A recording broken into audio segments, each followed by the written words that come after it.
Devlin, Untamed.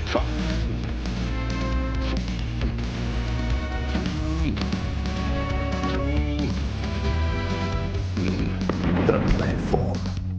Welcome to the podcast, people. Martin Devlin, Lachlan Waugh, iOS, It's Only Sport. That's the name of our radio show. It is on the Platform 1 till 4 weekdays.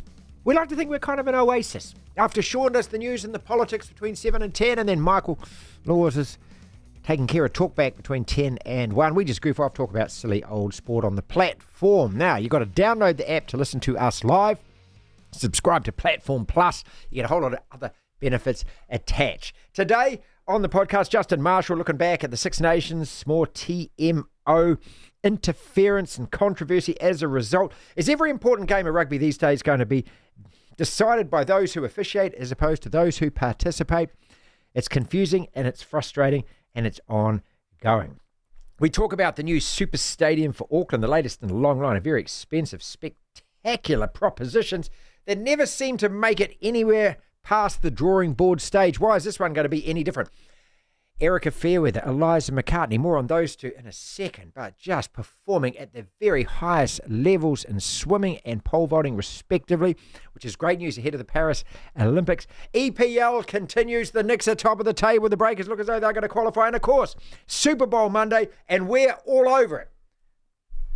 Like Taylor will be, Travis, when the final whistle blows. But first, as always, we begin the show. Tablets in hand, I say, gather my flock. It is time for a sermon. What have we learned from the weekend sport? Let's go to the mountaintop. We live in an amazing, amazing world, and it's wasted on the crappiest generation of just spoiled idiots. What have we learned over the weekend? Two of our leading female athletes going great guns at the moment. Erica Fairweather, first ever gold for New Zealand in a world championship in the pool, 400 metres freestyle in Doha, and Eliza McCartney has set the bar the highest so far for any woman pole vaulting. Two athletes in perfect form heading into the Paris Olympics. We learned that the TMO is still the most talked about person in international rugby, where no one, not even that person, wants to be. Six Nations again, Scotland, France over the weekend. Last week it was Ireland, France, and a red card affecting the outcome, and yesterday a last-minute try disallowed by the TMO after the ref said, I don't know. The game is in a real flux, strangled by its own rulemaking and on-field officiating, and it seems to be happening more and more. The technology was meant to clear things up. Instead, it only tends to make it even more confusing and more frustrating. The English Premier League top three, those teams cement now. Forget the rest. It's either Liverpool, Man City or Arsenal for the title. I think we can say that for certain. All three teams, very comfortable winners over the weekend. Speaking football, the Knicks, it's getting serious now. Challenging for the title, the A-League, a 5-point gap because Melbourne Victory lost on the weekend for the first time. No team has been significantly better than any other in that league this year. No team really setting the table alight. And so you've got to look at the most consistent sides. And at the moment, that is the Wellington Phoenix. And if they keep taking care of business as easily as they did on Saturday, history beckons for the capital team. The Breakers are still hanging in their 2 games to go. Probably got to win both. 6th place at the moment on the table. The record is 12-14. 2 to go. Bullets Friday. That's at home. 36ers away.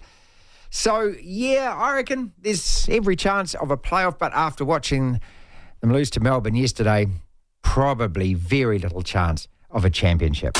And for the 3rd time this millennium already, there's another super stadium proposal plan for Auckland, a futuristic U-shaped architectural statement determined to do for Auckland's waterfront what the Sydney Opera House has done for Australia. Also, the promotional hype/blurb is telling us stunning radical design, spectacular design. The only thing more eye-watering being the price, somewhere in the billions, increasing by the millions every day it's talked about and not acted upon. And like every other potential proposal put before it, and there has been plenty, the chance of it happening in my or your lifetime are about the same as that old light rail thing to the airport, which never got off the ground, but has cost hundreds of millions of dollars and a lot of emails, a lot of talking about it, and no sod turned. Or in Wellington terms, it'll be built, this new stadium, about the same time that the capital fixes all its water leaks. So thanks for the idea, but reality sadly says it won't be happening here. Devlin. What do you want? We want information. Information. You won't get it. The Platform. Headlines before we start talking Super Bowl and then go to Justin Marshall. Where are we at in the... Oh, Joe, stumbling over my words already. Where are we at in the Super Bowl? 20 seconds to go. The clock is counting down. I think you're a little bit ahead of me, though, aren't you, Martin? I think I've got 13, 14 seconds here. Okay, I got 15. So 49ers, 0. Chiefs, 0. First quarter nearly in the books. I haven't been able to see much of it, but it's not a lot's happened. There haven't been any massive big plays. I think the 49ers fumbled the ball on their first drive. It's not the greatest of starts, but we'll keep you updated with Super Bowl in Las Vegas. What's this, 58? Super Bowl 58? 58. Yep. A superb weekend for two of our female Kiwi athletes. Erica Fairweather becoming New Zealand's first ever world champion in the pool, claiming the women's 400-metre freestyle title at Doha. Pole vaulter Eliza McCartney has fired an Olympics warning shot by soaring past the year's highest mark during a meet in France overnight. She cleared 4.84 metres en route to gold. Brilliant weekend for Erica Fairweather and Eliza McCartney. Premier League this morning. It was a very good morning, wasn't it, Martin? Happy with that. Away at Villa, very good win for United. Manchester United winning 2-1 away to Aston Villa. Scott McTominay heading in the winning goal. Arsenal just destroying West Ham 6-0. So after that victory because Liverpool last week, they've now got this. They're actually looking like potentially putting together a proper challenge for the title. Other results over the weekend: Man City beating Everton. They went top of the table temporarily before Liverpool beat Burnley. Tottenham beating Brighton. Brentford beating Wolves. That was a surprise result. Sheffield United beating Luton. Newcastle beating Nottingham Forest. In terms of the table, first Liverpool 54 points. Second, Man City 52, though Man City still have that game in hand. Arsenal in third on 52 points as well. Tottenham fourth. They are now 1 point ahead of Villa. 5 points off third place Arsenal. The drop zone: Sheffield United 20th. Burnley 19th. They're tied on points, but goals difference sees Sheffield United behind, and Everton sit 18th. They're only 1 point off safety. And when you think about what they've been through this year, Everton, if they can actually get to safety, would be quite incredible. Anyway, Six Nations, Ireland just smacking up Italy 36-0 overnight, so they're well in control of the Six Nations title race, if you will. The Warriors, the NRL club, have released a special heritage jersey to mark their 30th NRL season and their 25-year link with their major sponsor. Have you seen this jersey? It looks brilliant. I'm thinking of buying one. Okay. Just nice, heritage, old-fashioned, simple. All right. The fans love it. I'll be wearing it. Yeah, but you're not really a true Warriors fan. I love the Warriors, mate. The Breakers played yesterday after a victory on Friday night against the Hawks. They were away to Melbourne United, the best team in the comp, losing 94-81. There's 2 games left in their season, the Breakers, so they play 28 in total. But they do still sit in the top 6, so they've managed to sneak into that finals place, and they still sit there, 12 wins, 14 losses. A little bit of a gap between them and the Kings, by the way, who are 7th, who were the team that beat the Breakers in the finals last season. So both the finals teams could actually miss out. Anyway, the Breakers have 2 games left, and one of those against the Bullets, who sit ahead of them in 5th. That's on Friday night. So still sort of controlling their own destiny, but it's squeaky bum time for the Breakers. The Tall Ferns have ended their Olympic basketball qualifying event with a heavy 94-39 loss to France and China. 94-39. So unless that's that's football Ferns form, that is. That's appalling. 94-39. Good Lord. 9, 8, 10, 12. That was their scoring split across the quarters. 9, 8, 10, 12. Okay. Very, very poor. At half Come time, back home quietly. At then, half girls. time, they were down 61-17. I actually read a few pre-hype tournament stories about them, and that's appalling. That is dreadful. The New Zealand women were already out of contention for the 2024 Paris Olympics. That was after a heartbreaking loss to Puerto Rico, so this just stuck the knife in deeper, didn't it? The men's marathon world record holder, Kenya's Calvin Kiptum, has died at the age of 24. This is very sad. In a road accident in his home country. This has been confirmed by a Kenyan athletics official. Very sad. At the age of 24, he's younger than me, for goodness sake. And a quick update in the Super Bowl. Well, he's launched it. Oh, Purdy was throwing the ball into the end zone there. Deebo Samuel was very well covered. I don't know who that Chiefs defensive back is. 4th and 14, the 49ers are at the start of the second quarter. Still 0-0 between them and the Chiefs in Super Bowl 58 in Vegas. That's what's making news, Martin. Devlin. That is a disgusting act. The platform. Rugby. Six Nations rugby. Why is it when we sit down to watch rugby these days, in the back of your mind you're thinking, please, can we just, the referee's not, but it seems to be that the match officials, not only on the field, but those in the box upstairs, have so much power and influence these days over results in rugby, and it always seems to end with them deciding how it ends. Justin Marshall is up north at the moment, second week of the Six Nations. Justin, always a pleasure, mate. Another round of Six Nations. And guess what? We're talking about the TMO again. And, this Scotland-France game, first and foremost, was it a try at the end? I'll tell you what I thought. I thought initially yes, and then the more I watched the replays and the slow-mo replays, the more I started to get my doubts. And then the end, I thought they could easily have awarded that and they could easily not have awarded it. Absolutely. And again, like, the difficulty in it is relying on television camera angles and actually finding the pivotal point of when you can see the ball on the ground. And unfortunately, sometimes that's just not clear and obvious. And I think probably the problem with officialdom at the moment is the fact that the way that they are governing it is that the referee, first of all, asked a question. And the referee asked a simple question, didn't he? Which was, I haven't seen a grounding. Have you?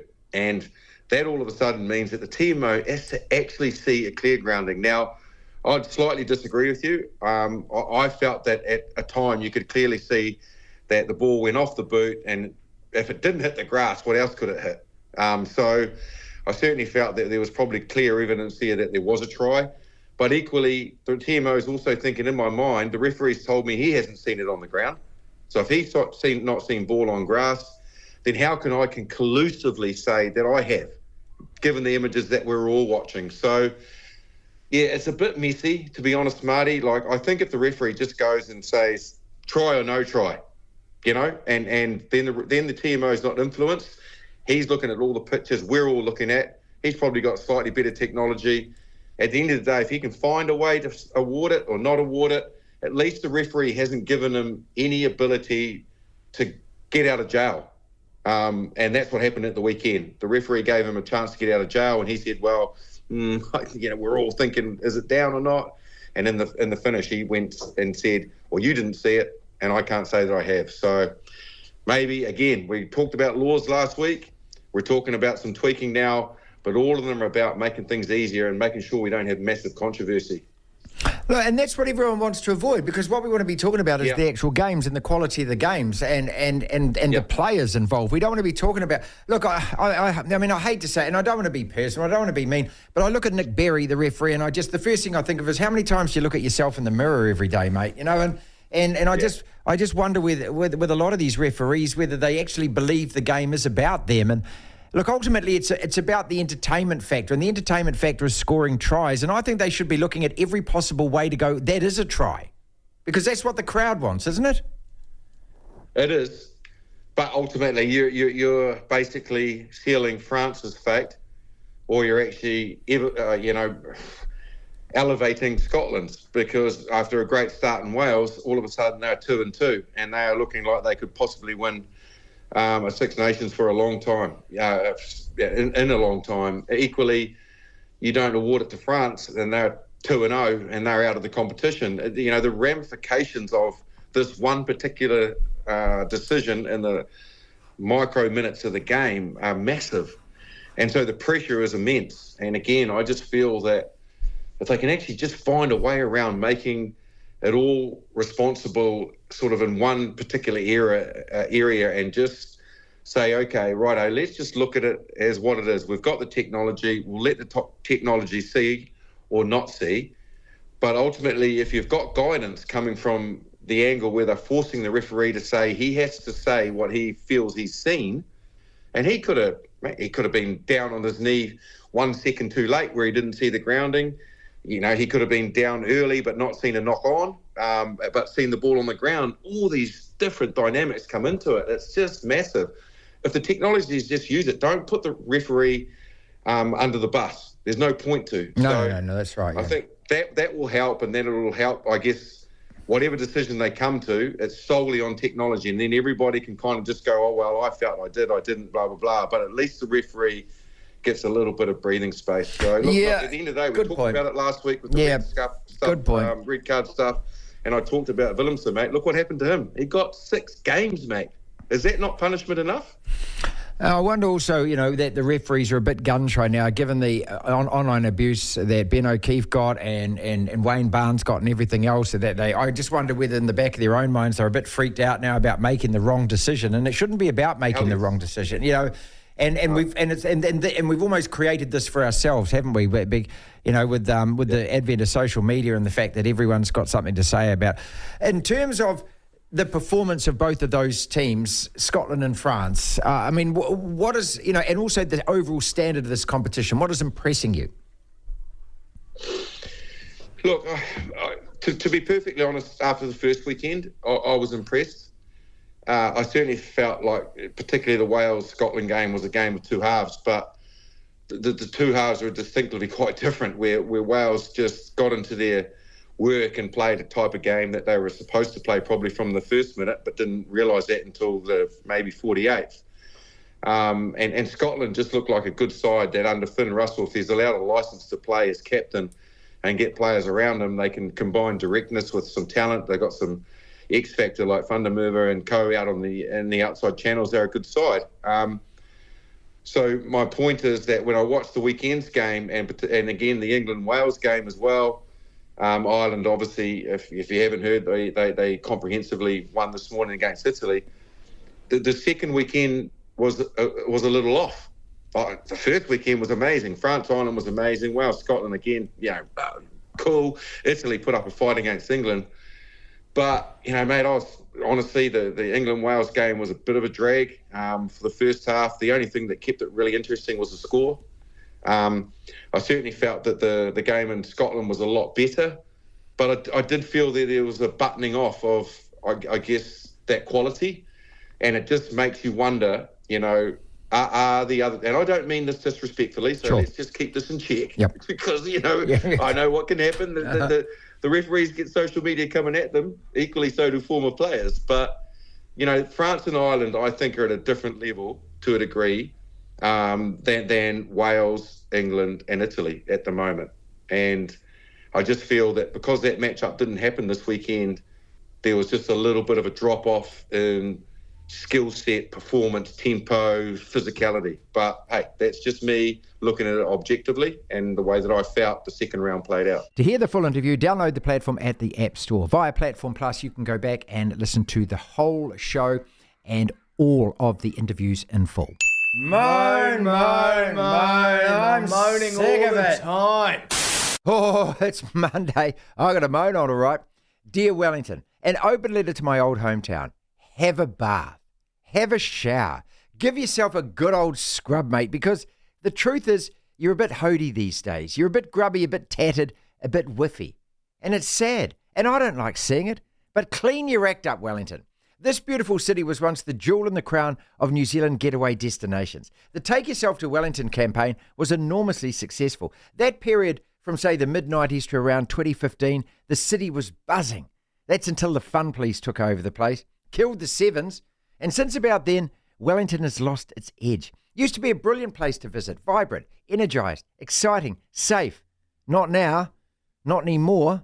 Of course, it's a beautiful city, day and night, picturesque to look at, I mean. You get one of those you can't beat Wellington on a good day days, and there's no better city in the country.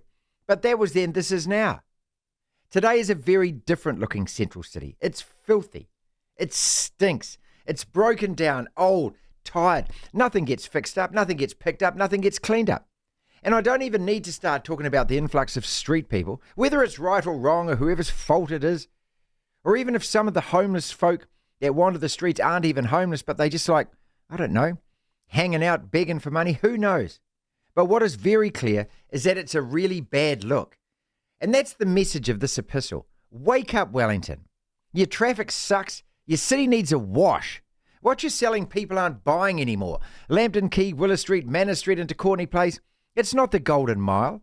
It reminded me of coming into the Big Smoke as a kid back in the late 70s, early 80s when I was there on the weekend. A city that was essentially a large, dowdy provincial town. Uninspired, lifeless, empty shops, dodgy people, no police in sight, and parts of the city smelt like a urinal. Then there's all this senseless, ridiculous definition of totally useless water leaking. It's going on everywhere. Wellington City Council, give yourself an uppercut. You've let the city slide into the worst version of itself I've ever seen. Get your act together. I don't want to be mean, but seriously, Wellington, you need a damn good clean. Devlin. I'm as bad as hell, and I'm not going to take this anymore. The platform. Super Bowl. It is one of the greatest, biggest, noisiest, most exciting and must-watch sporting events on the planet. And then, of course, there's the Taylor Swift add-on. So, who in the world doesn't know that today is Super Bowl Monday? And our man at FB Garbage Time, at Football Garbage Time, HK Wong, Hakung, who has been with us for a couple of years now, all things to do with the NFL, at his own Super Bowl party. And it's a Taylor Swift-themed Super Bowl party, of course, at FB Garbage Time, at Football Garbage Time. Our man, HK Wong, welcome back. Hey, thanks, man. How you doing, Marty? Well, how's your costume first? The costume fits great. Let me have everybody else chime in on this. Hey, guys, how does my costume look right now? Does my costume look good? Yes, Let's go. Let's go. All right. Yeah, see, they love my costume. I look exactly like Taylor Swift. That's why everyone's cheering. This game, break it down for us in the first quarter here. San Francisco have just got the first point, so we're in the second quarter. But what happened in the first quarter? 0-0. That's right. 0-0. And you know what? This is exactly what San Francisco had to do in order to win this game. As we talked about before, we thought they had to grind it out. The Kansas City Chiefs have the 17th ranked run defense in the NFL, so the best way to take advantage of that is to use Christian McCaffrey, who has been absolutely dominant in the regular season, leading the league in rushing yards and in receiving yards. And remember, we also talked about the fact that they can take advantage of him in the passing game because he catches basically everything under the sun, most receiving yards of any receiving back, and the Kansas City Chiefs allow a 78% catch rate to opposing running backs. So this is exactly what we thought they would do. They'd have to win time of possession. Right now, they're winning more than 2-1, 10 minutes, 38 seconds to 4 minutes and 34 seconds. This is what the 49ers need to do. Now, the problem is Mahomes will not stay down forever, but this is a good start for the 49ers. The key differences between both teams in terms of what they can do to win this game. Let's start with the Kansas City Chiefs. So the key differences are that the 49ers have the better pass offense, and that's because of the fact that Mahomes has been there before, right? He knows how to deal with this type of situation. So has Kelce, and he has reliable receivers in terms of Rashee Rice now. So they, in terms of pass offense, can do quite a bit of damage down there. San Francisco 49ers, in terms of passing game, have allowed 257.9 passing yards to opposing offenses. They are 14th ranked in the NFL, so that is their one vulnerability when it comes to the 49ers defense. So clearly that's what the Kansas City Chiefs need to do, but they need to get in rhythm. And the problem is they have not zero rhythm, and they've had penetration. Joe Thuney, their all-pro left guard, out today. That is why we see a lot of pressure on Patrick Mahomes. Let's turn our attention to the 49ers then. What have they got that can beat Patrick Mahomes and the Chiefs? Well, clearly it's Christian McCaffrey. I mean, Christian McCaffrey is basically the guy. As I said, leader rushing yards, 1,459, and he also has the most total yards in the postseason for any running back in per game. So he's really been amazing this year, and he's been amazing through the air. Most receiving yards, most receiving touchdowns of any running back this season. It's 7. That is actually the most he's had in his 8-year career in the NFL. And if you look at the Chiefs, they've been great putting pressure on passing plays, but they're letting Brock Purdy lay it out there. And Brock Purdy has been absolutely on target through most of this game. 8 of 11 so far, 9.5 yards per pass. Yeah, that is much more than the Kansas City Chiefs are allowing. As far as the halftime show goes, so the people that are at your party at the moment, mate, what are they looking for? Are they there to watch the game? Are they there to watch Tay-Tay? Are they there to watch the halftime show? Or is it all part of the same thing? It's all the same thing, but it's a little more half-half. I think if you had to take a poll, everyone's here more so to watch Tay-Tay, the spectacle of it, and of course just the entire kind of Super Bowl vibe. You know, I mean, as far as the teams are concerned, I can tell you that we have a couple people here who are rooting for Travis Kelce, but they don't even know what position he plays or what his number is or anything. So that's obviously Swifties floating around as well. So yeah, it's everybody, but I'd say that it's about half-half. HK, is it a real thing in the States to get together for a Super Bowl party? Is it something like, I know it's a Sunday there, you see, so it's a Monday here, it's a work day for people here in New Zealand, so everyone who's watching it has taken a day off, obviously. Is this one of those kind of days, like in the year, this is a very special day? Oh, absolutely. Absolutely. It's a huge day here in the U.S. Everybody gets over early. You start drinking early. You start eating early. It's basically a 2-week tailgate leading up to a massive one-day tailgate. Yep. So it's everybody around the country does it, and everyone knows that everyone's getting in late on Monday morning because nobody cares about regulating anything today. That's just not part of the story. And the food is what? Is it? Tell me it's wings and burgers and fries and popcorn. Is that the deal? Oh, absolutely. I mean, like I can tell you, like wings, burgers, fries, but pizza, obviously top of the list. Wings, obviously, I actually ordered some wings from Buffalo to be shipped to my house because I wanted to bring it over to this party because I want everyone to have actual Buffalo wings. It's just the way it is, man. Everybody's loaded up on calories, and it doesn't count because everything is calorie-free today, my friend. That is what the Super Bowl does for food. Huge play from the Chiefs there, and they're in the red zone. Look at that. What a brilliant throw from Mahomes. Splits 2 defenders as well. This could be the first touchdown of the game. And, of course, the obligatory cross to Taylor in the stands going absolutely berserk. Looks like a fumble. Looks like a fumble. No, looks like a fumble. I don't think so, mate. Oh, they're ahead of us. No? Oh, okay. Well, you might be ahead of us. Okay, I just saw the big throw. Okay, so... Oh, I'm looking at 12:02. Tell me. But that ball's definitely out. Right then the ball's around. There's a clear recovery, it looks like. Go. Massive. That is a huge play. The Chiefs were well within scoring distance, and they've just fumbled the ball. The Tide 5. 5 separate sporting topics. When the bell, we go on to the next one. New Zealand Rugby owe MSD $3 million for overpayments during COVID, Lachlan. Just a slight clerical error, was it? $3 million worth? Claiming salary payments for players that had already been paid. The Melbourne Rebels, $20 million in the hole. They're going to be propped up by Australian Rugby, who have got no money this year. And then next year, what happens to them? Was it a try or not? Scotland versus France. It's a simple question. The new Super Stadium in Auckland. Do you like it? What possibility, realistically, that it is going to go ahead? And Erica Fairweather and Eliza McCartney. Let's start with these two. Because what has been achieved by these two young women over the weekend is world class.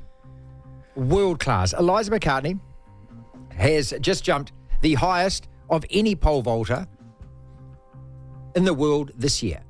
Now, in Olympic year, that's quite significant, isn't it? Because you could be the world record holder, you could be the world champ, you could be the defending gold medalist, but how high have you jumped this year?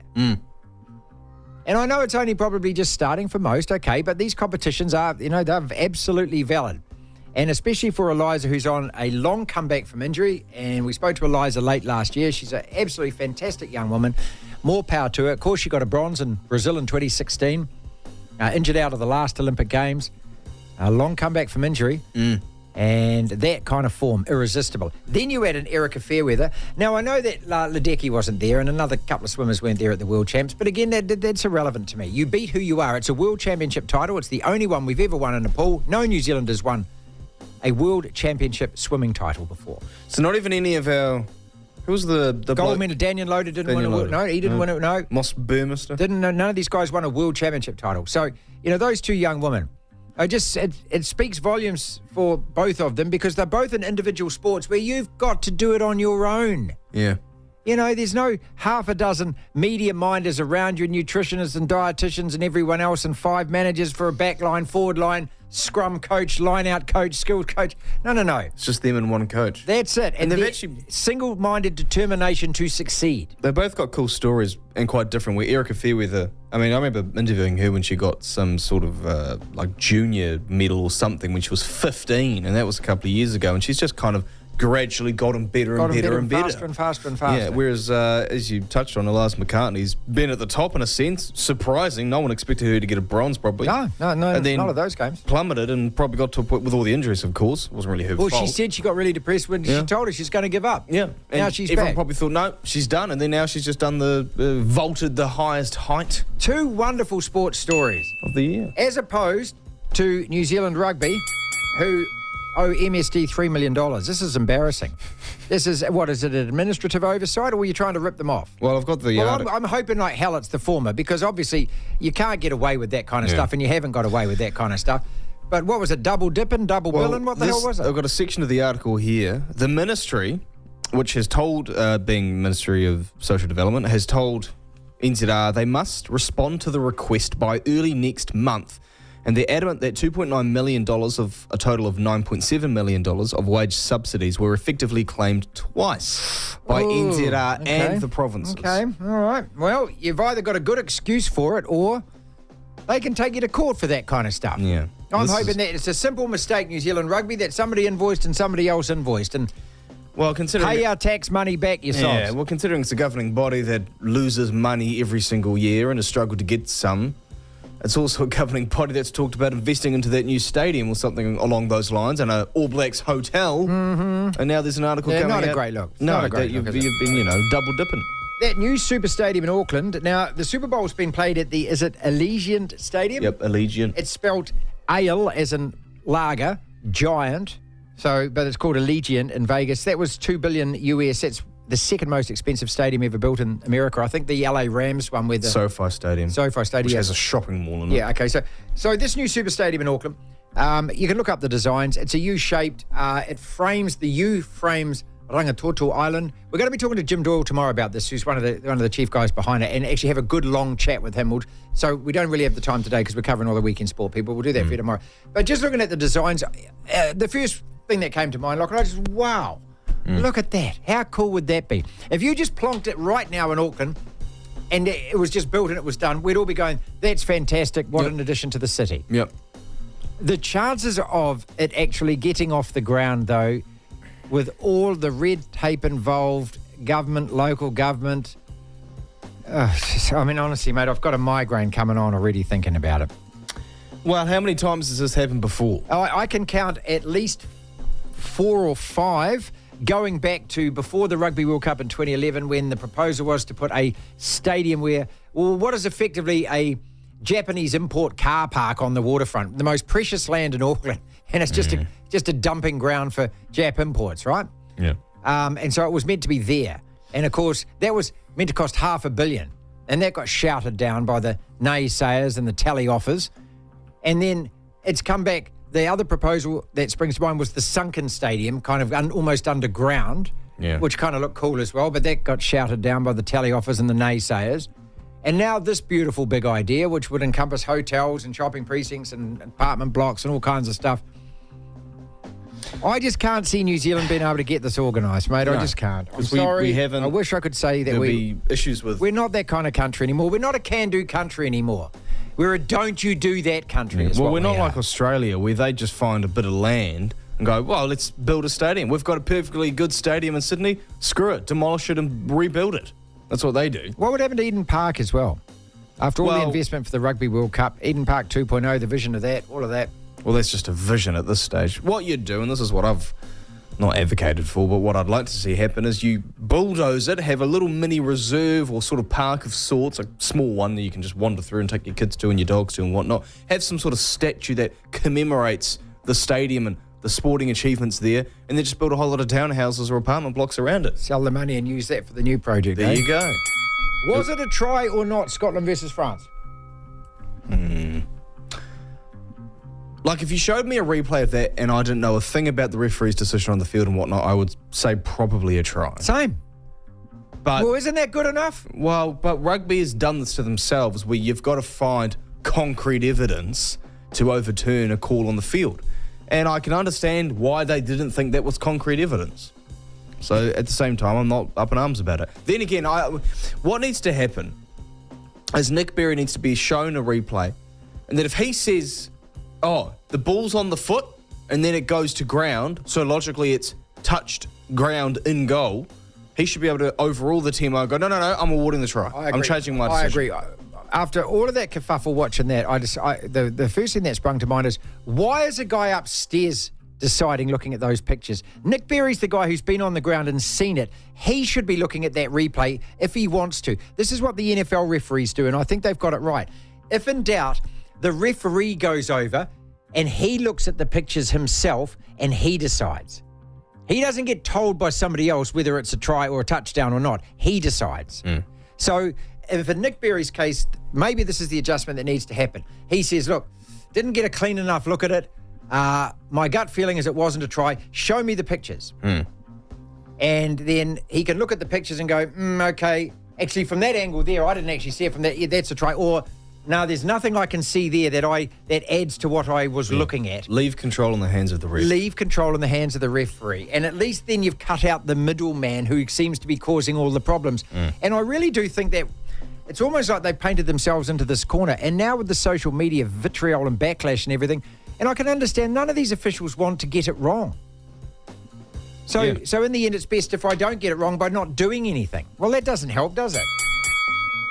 And I love this text, Martin. The so-called super-duper Rugby Pacific competition is a basket case. It's got an identity crisis. It's been the case for years. There's never been tribalism like the NRL, and there's never going to be. It's something you can't manufacture. The fact Auckland's now a league town should be a huge concern for NZ Rugby. When your head is in the sand, you probably don't even know about it, says Paul. You're probably right, mate. I think that the Melbourne Rebels, this is not new news. This franchise has never worked. And we've been saying it in this side of the microphone for over a decade. You're trying to sell a sport to a city that doesn't want it. It's as futile as the NRL taking its games to Vegas and thinking that somehow you're going to get a foothold in American sport. Do it as a gimmick. Do it as a gimmick, fine. But are you serious? Do you honestly believe that rugby league or rugby is going to take over in the United States? It's not. And Melbourne is an AFL town. Yeah. And it loves its AFL. You can't even... they struggle to sell the Melbourne Storm in Melbourne. Yeah. And they're multiple champions. Most successful NRL franchise of the last 20 years. And so rugby has got zero chance, and yet it's already down 20 million, and you're prepared to still spend more money. Kill it now. This is rugby's biggest problem, isn't it? No one dithering, dilly-dallying dickhead seems to be able to decide anything. If you're the administration, you're running a business. It's lost 20 million, Lachlan. This year it's going to lose another 5 million. I know what we'll do. Let's can it next year. Who else runs a business like that? No one. No one. Plenty to talk about with Gunny. Those hydro lakes apparently at their lowest levels after a heatwave. Global warming. I want global warming. Just stop right there. No negativity. Let's be positive. And Kansas in the lead. LVP. Let's be positive. Well, Matt, you're watching this out the corner of your TV as well. That guy has just probably cost his team a ring. How about that? Well, I haven't seen it because I'm actually watching on my phone as I work away.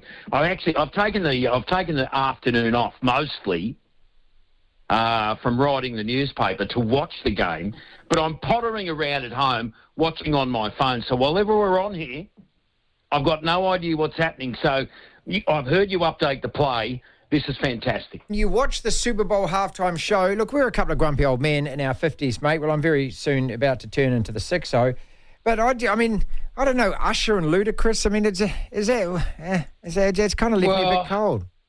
I mean, I've never been a big Usher fan. Apparently he's got a worldwide tour coming out. And I read that he's putting this performance on for free as a way to promote his worldwide tour. That's how big this event is. I came out in a gold-spangled muscle shirt with a white Michael Jackson glove on at one point. Yeah. I mean, I look at this kind of thing and I think I'm living in a different world to these people. I would never, as a man of my age, wear white pants to start with. So, I must admit, every time I see a guy wearing white pants, the first thing I think is, she must have bought those for you, mate. Because really, as a guy, do guys wear white pants, mate? What guy wears white pants? Come on. We're men. You wear white pants, you're dropping something down the front and it looks as though you've noffed on it, doesn't it? I mean, that's the whole point wearing white pants, isn't it? You're a fool. Oh. It's like wearing a white shirt to spaghetti night. What are you thinking, mate? What are you thinking? No, it shouldn't be a thing at all. And the whiteness of them looked like they'd come out of a hospital. Yeah. I mean, they were about as bleached as you could possibly get. Anyway, and then he disappeared for a moment, and then there's a group of rollerbladers came out and did a bit of a manoeuvre, and then Usher comes back looking like he's out of that 80s movie Tron, on roller skates himself. I mean, this is camper than the Auckland Mardi Gras. This halftime show. Yes. Not that I mind, but I mean, I just thought the Tron outfits were over the top. How do you get to be part of the halftime crowd? That's what I want to know. So how do they sell tickets to that, where you kind of like pretend rock and roll audience dancing and because you obviously get a free ticket to the Super Bowl, so it's a bloody nice place to be. You get to be on the field at halftime. How do you get? You must be related to somebody who works in the NFL or something, surely. I don't think there's any way known you could go and buy one of those. No. I mean, from what I read in the last week or two, the average ticket price ended up around $12,000. The cheapest seat you could get was right at the back of the nosebleed section, as they call it, for $1,000 US. Yeah. But the market never is opened up as much to the public as you might imagine. Apparently it's near on impossible to get a ticket at all, let alone to get on the ground. Right. I mean, the one thing about it, Martin, is I'm not one of those stats nerds, and I don't track all the trades and all the rest of it. And the year of American football gridiron can pass me by until this particular event. There's the motorsport event that takes place in Bathurst, and I don't think that there's better coverage of motorsport ever. But in terms of the package they put on for this, from the commentary to the clips through the year to keeping all the dead patches filled, I think this is just one of the most tremendous efforts that goes in. Beats the Olympics, beats all the football World Cups, beats all that, hands down. Yeah. Commonwealth Games can't even compete. What they do with this thing is about sport, but it's actually about being a part of a once-a-year event, which happens to rotate around sport. Yeah, it's total show business. It's massive, isn't it? Yeah. Like, how could you fault it? The commentary is perfect. The breakdown of the rules and what's happening, you know what's happening. You know what's happened. You watch a game of rugby these days and you're reading about it from the referees a week later, you wouldn't have a clue. Let's start that. Worst thing is that everyone gets to hear this, and so do the Scottish coaches, mate, and he kind of changed his mind, and then he decided he didn't want to change his mind. What is the answer here so that rugby can start becoming a sport that gets talked about for what happens on the field as opposed to those officiating what happens on the field? Well, you can't do what the NFL does and have it stop all the time, because the game is built to run the whole time. So I don't have an answer for how we get over this, but the only way I can imagine it happening is if we either decide to never get anything wrong and the referee is out there handing on instructions and what he hears from a group of people, watching on TV, or we decide that we can live with a few more mistakes from the referees and just let the game flow back to the bloke on the ground. No one even knows what was happening there. You could listen to that two or three times. Exactly. How can you be so confused in 35 seconds? So the answer is stopping and making sure you look at everything, but that's not the answer we want, because it ruins the game, where fitness comes into it and all the other aspects of continuous play, injuries, the way you rotate the bench. American football operates in a totally different place, and they're able to get these calls right because they've got so much time. No one cares. But imagine if you started an All Blacks test at midday and the coverage was booked on TV till 4:30. Yeah, right. You know what I'm saying? Like, this is an extraordinary event. Normally, the only length of time anywhere near this that I would sit down and watch a sport is either motor racing or cricket. Almost nothing else takes this long. So, if rugby wants this, you could get all the decisions right. I'm sorry, that's been positive too, by the way. To hear the full interview, download the platform at the App Store. Via Platform Plus, you can go back and listen to the whole show and all of the interviews in full. We'll wrap the show up with another round on. We need to talk. Your favourite game? We need to talk. Which is? Well, I want to say what is more chance of happening, but I tell you what, have you seen anything of the Super Bowl is also being broadcast in the US on Nickelodeon. They've done this for a number of years where they've gotten playoff games on Nickelodeon.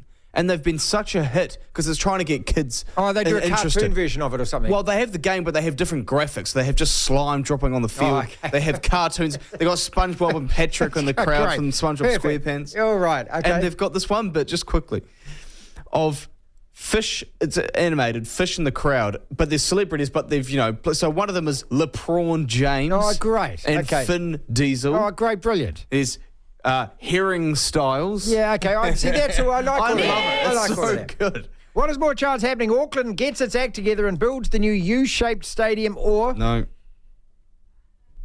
there's a single person in New Zealand who can tell you the result of the Super Rugby pre-season matches over the weekend. I'm talking about one person in the whole country. Well, I can tell you who. I think there's more chance that the stadium gets built than finding that person. Who knows the results of Yeah, all the games? of all the Super Rugby and the scores? Yeah, pre-season matches over the weekend. You're probably right, actually.